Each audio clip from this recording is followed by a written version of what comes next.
अस्सलामुअलैकुम भाई साहब। मेरे ना असी बहुत सारे गुरबत वे। मेरिया 2 बेटियां, बच्चा मेरा कोई नहीं गा। मियाँ मेरा शुगर का, ब्लड प्रेशर का ते दमे का मरीज है, कोई कमाने वाला कोई नहीं।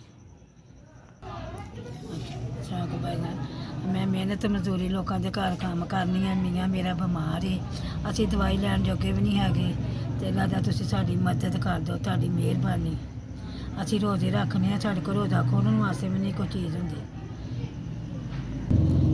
मेरे साडा ना अल्लाह तो सवा ते तुहाडे तो सवा कोई भी नहीं। साडी मदद करो, असी गरीब बंदे हैं। कोई रिश्तेदार, कोई भैन भरा कोई मदद नहीं करता किसी की। बानी है जे तुसी साडी मदद करोगे तो अल्लाह तुहानू जिंदगी अस्सलाम वालेकुम।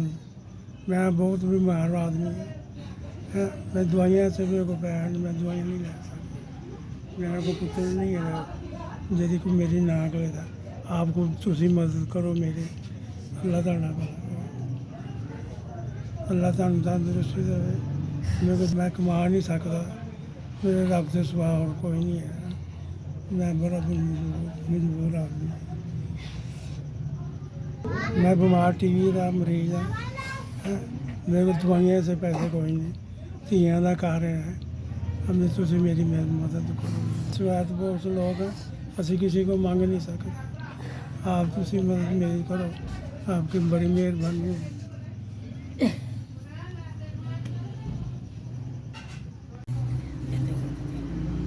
अल्लाह तुहानू जिंदा ही रखे। खुदावन करीम साढ़े गरीबों की मदद की जे अल्लाह तुहाडी करे। खुदावन करीम तुहानू जिंदा ही रखे अल्लाह मियाँ। बस ये एस मेरे मियाँ की 7,000 रुपये ज़्यादा मेरे मियाँ की मदद की जे, और मैं दवाइयाँ लैवांगी। तुहाडी मेहरबानी। SVS आपने पैसे कर लेने, आपकी बड़ी मेहरबानी।